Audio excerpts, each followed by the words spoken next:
Hello friends, আজকে একটা নতুন রেসিপি নিয়ে চলে এসেছি ধাবা স্টাইলের চিকেন। এবার ধাবা স্টাইলের চিকেন আপনি ঘরেই বানাতে পারবেন সহজ পদ্ধতিতে। কিভাবে বানাবেন দেখুন, বানাতেই বা কী লাগছে।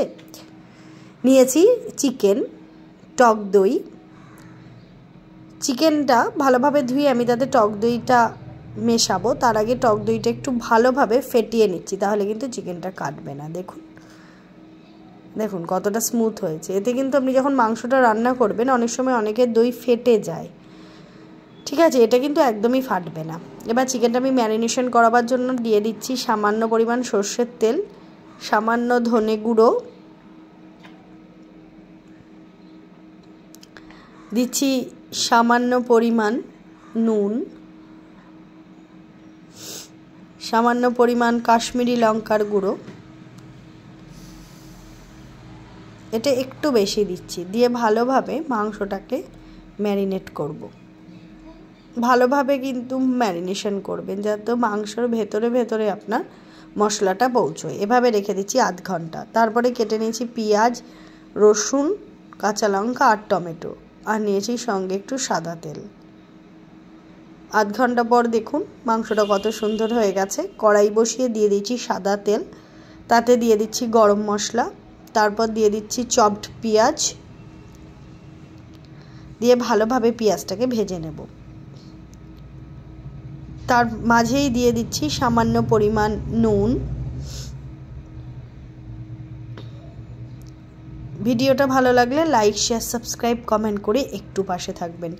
নতুন কোনো রেসিপি দেখতে চাইলে অবশ্যই কমেন্ট করুন। বলতে বলতে দেখুন আমার পেঁয়াজটা হালকা ভাজা হয়ে গেছে।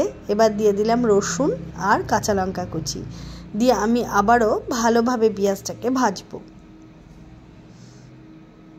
পেঁয়াজটা না একটু ধৈর্য ধরে ভেজে নেবেন। একটু যখন সোনালি হয়ে আসছে তখন আমি দিয়ে দিচ্ছি কেটে রাখা টমেটোটা দিয়ে ভালোভাবে আরেকবার ভাজবো। ভালোভাবে ভাজা হয়ে গেছে। এবার দিয়ে দিচ্ছি ম্যারিনেট করা মাংস। দেখুন কত সফট হয়ে গেছে, কালারটাও কিন্তু চেঞ্জ হয়েছে। মাংসটা দিয়ে গ্যাসের ফ্লেমটা একটু কমিয়ে দেবেন, দিয়ে ভালোভাবে মাংসটাকে নাড়বেন, না হলে কিন্তু দই কেটে যাওয়ার সম্ভাবনা থাকে। ভালোভাবে মাংসটাকে কষিয়ে নেবেন। দেখুন কষাতে কষাতে কিন্তু তেল ছেড়ে আসছে। দিয়ে দিচ্ছি সামান্য পরিমাণ নুন, কাশ্মীরি লঙ্কা আর সামান্য হলুদ। এখানে হলুদটা একটু কম ব্যবহার করবেন। সামান্য চিনি দিয়ে ভালোভাবে মাংসটাকে মশলার সঙ্গে মিশিয়ে নেব।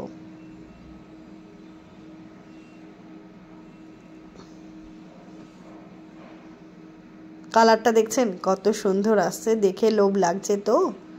এটা আপনারা রুটি, পরোটা, পোলাও কিংবা ভাতের সাথেও খেতে পারেন।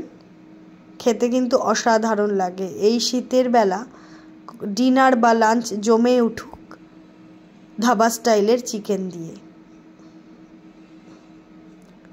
ভালোভাবে কষানো হয়ে গেছে। পেঁয়াজগুলো দেখুন একদম গলে গেছে। যেহেতু আমি প্রথমে নুন দিয়েছিলাম, একটু খেয়াল রাখবেন প্রথমে পেঁয়াজের সময় নুনটা দেবেন, তাহলে পেঁয়াজটা কিন্তু ভালোভাবে মেল্ট হয়ে যায়, এতে স্বাদটাও কিন্তু বাড়তে থাকে। এবার আমি দিয়ে দিচ্ছি পরিমাণ মতন জল। এটাতে আমরা একটু গ্রেভিটা কম রাখবো, সেই ক্ষেত্রে আমি জলটা কিন্তু সেরকমই দিচ্ছি। আপনারা চাইলে এতে একটু বেশি জলও দিতে পারেন, তবে এটা একটু ড্রাই খেতে কিন্তু বেশি ভালো লাগে। এবার মাংসটা ফুটতে দেব। দেখুন মাংসটা খুব ভালো সেদ্ধ হয়ে গেছে। তৈরি হয়ে গেছে ধাবা স্টাইলের চিকেন। একটু প্লেটিং করে আপনাদেরকে দেখাচ্ছি। দেখুন কালারটা কত সুন্দর এসছে। খুব কম মশলায় আপনি কিন্তু এটা বাড়িতে বানাতে পারেন। দেখুন কালারটা দেখুন কত সুন্দর এসছে। ভিডিও ভালো লাগলে লাইক, শেয়ার, সাবস্ক্রাইব, কমেন্ট করে পাশে থাকবেন। নতুন কোনো রেসিপি দেখতে চাইলে অবশ্যই কমেন্ট করবেন।